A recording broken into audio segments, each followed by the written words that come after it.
स्वागत है आप सभी का गायत्री विद्या मंदिर सांचौर की ऑनलाइन क्लासेस में। आज हम लोग बात करेंगे स्टमक में डाइजेशन की। आहार नाल के आमाशय वाले भाग में पाचन की क्रिया किस प्रकार होती है, आज हम इस बात पर डिस्कस करेंगे। आमाशय आहार नाल का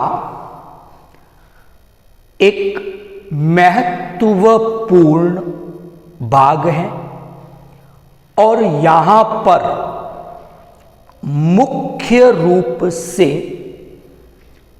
प्रोटीन का आंशिक पाचन संपन्न होता है।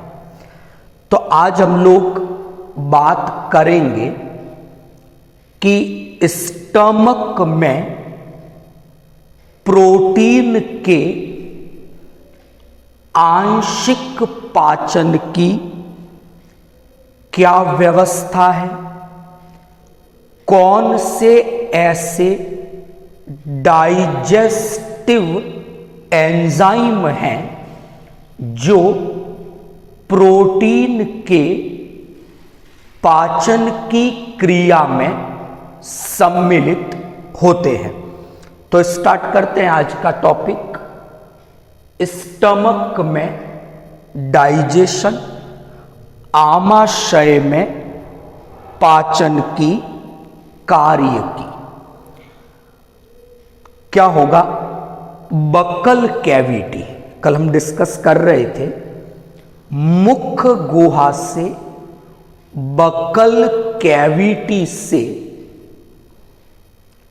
भोजन जिस रूप में ग्रसिका से होते हुए आमाशय में पहुंचता है, उसे बोलस नाम दिया गया है। तो बोलस क्या है? यहां पर हम दो चीजें ध्यान रखें। नंबर एक तो ये लार के साथ, सलाइवा के साथ मिक्स हो रखा है।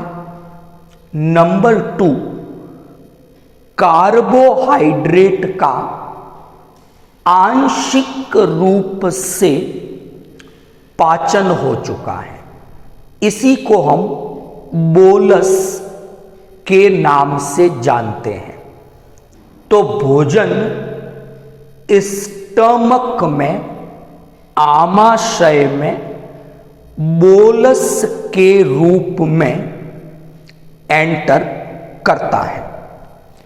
अब जैसे ही वो स्टमक में एंटर करेगा, तो हमने उस दिन बात की थी कि आमाशय के 3 भाग बताए थे, कार्डियक, फंडिक, पाइलोरिक। तो बेसिकली आमाशय के फंडिक वाले भाग में, उसके पाइलोरिक वाले भाग में, श्लेष्मा स्तर में जो म्यूकोसा लेयर है उसमें, गैस्ट्रिक ग्लैंड, हिंदी में जिन्हें जठर ग्रंथियां कहा जाता है, वो उपस्थित होती हैं। और पर्टिकुलरली जो फंडिक वाला भाग है आमाशय का, वहां की जो जठर ग्रंथियां हैं, गैस्ट्रिक ग्लैंड हैं, वहां हमने बात की थी कुछ विशिष्ट कोशिकाओं की। उसमें जो पहली प्रकार की कोशिका थी वो अंतःस्त्रावी प्रकृति की थी और उसे नाम दिया गया था जी सेल्स। तो जैसे ही ये बोलस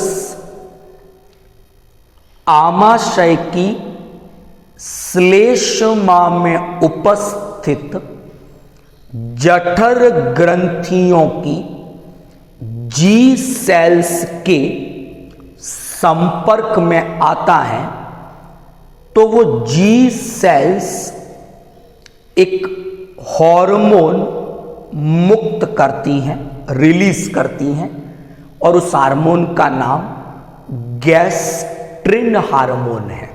हिंदी में इसे जठर हार्मोन कहा जाता है। आमाशय में अब आगे जो भी परिवर्तन होने हैं पाचन से संबंधित, वे सभी परिवर्तन या आमाशय में होने वाली पाचन की संपूर्ण प्रक्रिया इस गैस्ट्रिन जठर हार्मोन के नियंत्रण में संपन्न होती है। यहां पर पूरा पाचन जो होगा उस पर ओवरऑल कंट्रोल, रेगुलेशन इस गैस्ट्रिन हार्मोन का होता है। नंबर 2, आमाशय में ये जो भी पाचन की क्रिया होगी, ये क्रिया अम्लीय वातावरण में, एसिडिक एनवायरमेंट में होती है और इसलिए आमाशय का पीएच 1 से 2 के बीच में, लगभग इतना 2 से 3 के बीच में मान ले, अम्लीय पीएच, स्ट्रॉन्ग एसिडिक एनवायरमेंट वहां होना चाहिए। तो ये स्ट्रॉन्ग एसिडिक एनवायरमेंट कैसे होगा यहां पर? तो जठर ग्रंथियों में ऑक्जिनटिक कोशिकाएं हैं जिन्हें पेरिफेरल सेल, परिधीय कोशिकाओं के नाम से भी जाना जाता है। ये सेल्स HCl सीक्रेट करती हैं और उस HCl के कारण ही आमाशय का एनवायरमेंट स्ट्रॉन्ग एसिडिक, प्रबल अम्लीय प्रकृति का होता है। अच्छा, इसके अलावा ये HCl क्या करता है? भोजन को सड़ने से बचाएगा। भोजन में अगर कोई जीवाणु है, बैक्टीरिया है, उन्हें नष्ट करेगा, जीवाणु रहित कर देगा भोजन को और भोजन के यांत्रिक थोड़ा गलाने में भी उसे सहायता करेगा। इसके अलावा HCl क्या करता है? हमने उस दिन बात की थी कि जठर ग्रंथियों में मुख्य कोशिकाएं हैं और ये मुख्य कोशिकाएं जाइमोजन सेल्स के नाम से जानी जाती हैं और ये एक एंजाइम रिलीज करती हैं, पेप्सिनोजन, इनएक्टिव फॉर्म में है ये। HCl इसको एक्टिव पेप्सिन में चेंज करता है। तो एग्जाम के पॉइंट ऑफ व्यू से एक क्वेश्चन यहां पर बना, आमाशय में HCl के कार्य। तो हम 4 कार्य HCl के दे सकते हैं। आमाशय में HCl का सीक्रीशन कहां से होगा वो हम दे सकते हैं। अब अगली बात, जब आमाशय का एनवायरमेंट स्ट्रॉन्ग एसिडिक है तो इसका मतलब आमाशय की जो आंतरिक भित्ति है वो किस प्रकार इस HCl से सुरक्षित रहे। तो जब हम आहार नाल की स्ट्रक्चर देखते हैं, पर्टिकुलर स्टमक की, आमाशय की, तो हम देखते हैं कि आमाशय की जो भित्ति है उसका जो आंतरिक स्तर है वो है म्यूकोसा लेयर, श्लेष्मा स्तर। तुलनात्मक रूप से आमाशय की आंतरिक भित्ति की ये जो श्लेष्मा स्तर है, म्यूकोसा लेयर है, ये काफी थिक है, मोटी है, और ये एक्चुअल में म्यूकस, श्लेष्मा जठर ग्रंथियों में उपस्थित ग्रीवा कोशिकाएं, नेक सेल्स हैं, वो रिलीज करती हैं, और ये आमाशय की आंतरिक भित्ति को HCl से, हाइड्रोक्लोरिक एसिड से प्रोटेक्शन, सुरक्षा प्रदान करती है। इसके अलावा ये यहां तक डिस्कस किया। तो बेसिकली आमाशय में क्या है, HCl, पाचक एंजाइम, श्लेष्मा, इन सब को जठर रस, गैस्ट्रिक जूस के नाम से जाना जाता है। तो बेसिकली जो जठर रस है, गैस्ट्रिक जूस हैं, ये आमाशय की भित्ति में जो म्यूकोसा लेयर है, श्लेष्मा स्तर है, उसमें उपस्थित जठर ग्रंथियों का सीक्रीशन है, इसीलिए इसका नाम जठर रस, गैस्ट्रिक जूस है। क्या क्या है उसमें, HCl, म्यूकस है, पेप्सिनोजन एक एंजाइम है, एक गैस्ट्रिक लाइपेज एंजाइम है। एडल्ट मानव को छोड़ दें तो कुछ अन्य जो जीव हैं स्तनधारी, उनमें एक प्रोरेनिन एंजाइम है, वो भी उपस्थित होता है।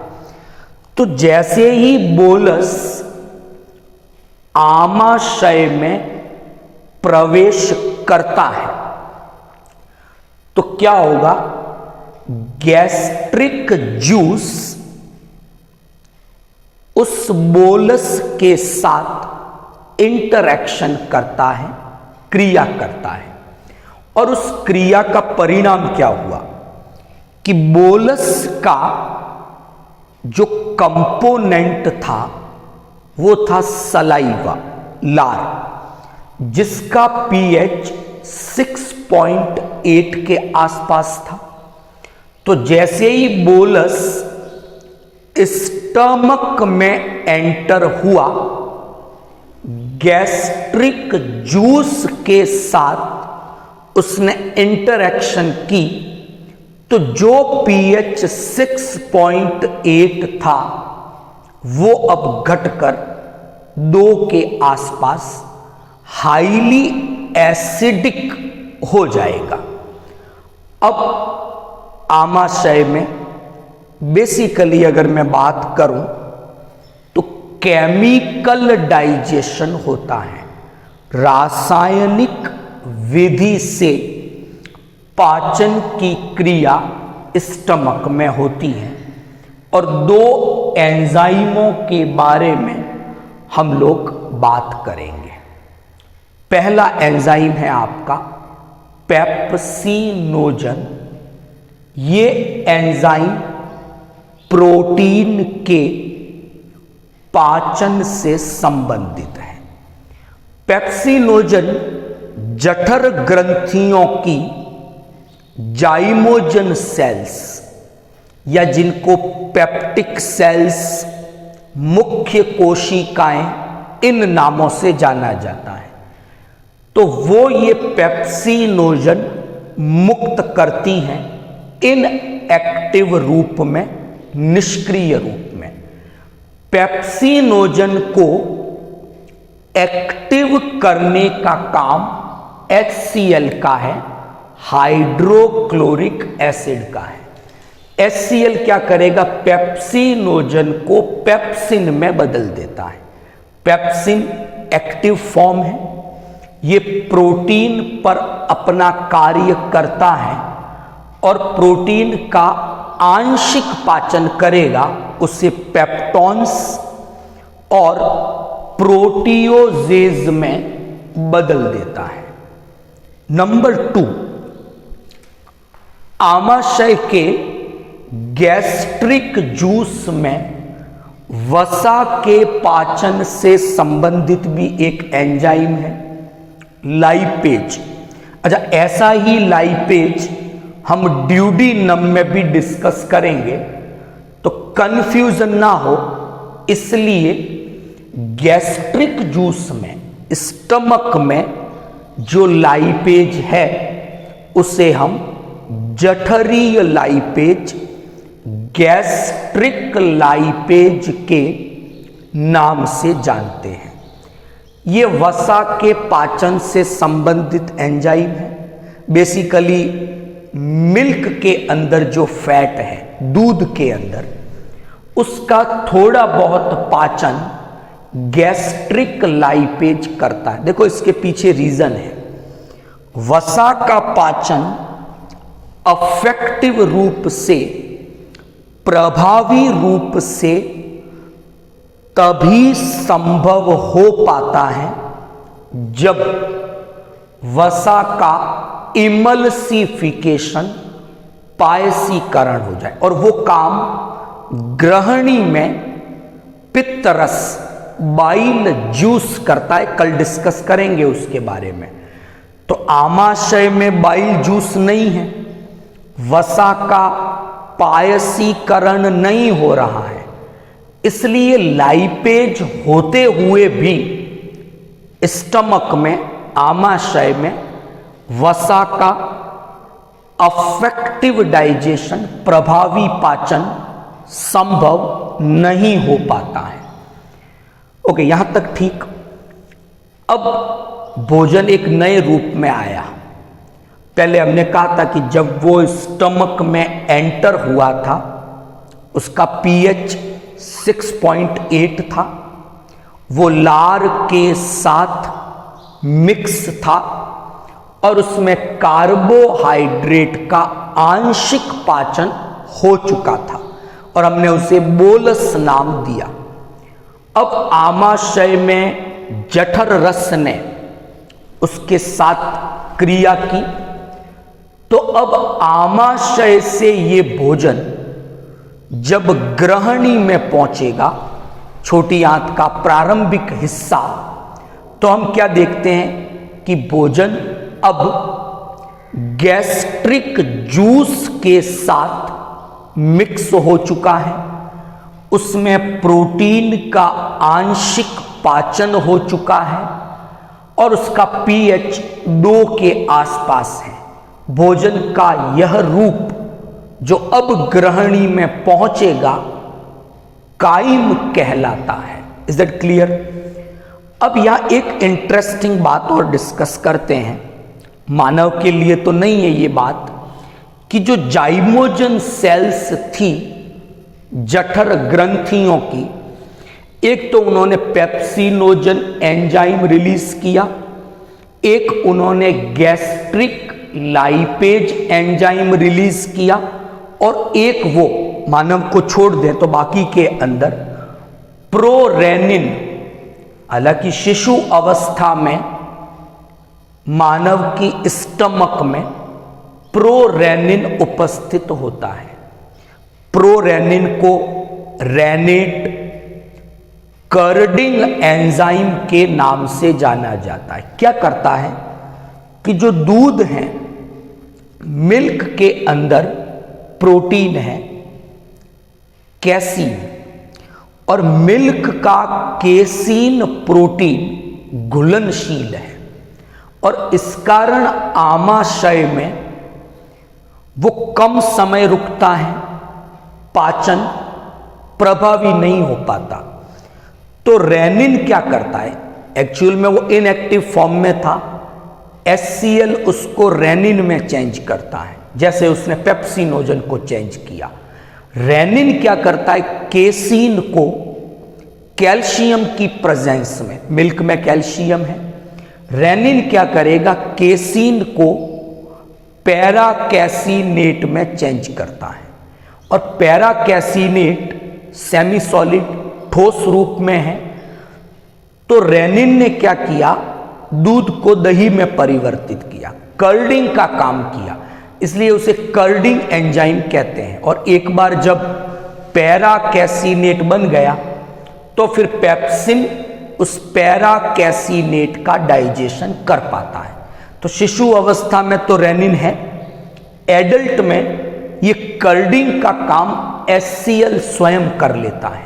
तो ह्यूमन के अंदर एडल्ट में प्रोरेनिन या जो रेनिन है उसकी उपस्थिति नहीं है, लेकिन शिशु अवस्था में ये रेनिन उपस्थित होता है। तो आज हमने बात की आमाशय में पाचन की। आई होप आज का जो टॉपिक था वो आपको समझ में आ गया होगा। वीडियो को लाइक और शेयर करें। आपकी जो भी क्वेरीज हैं, जो भी प्रॉब्लम्स हैं, आप कमेंट बॉक्स में कमेंट कर सकते हैं। Thank you all of you.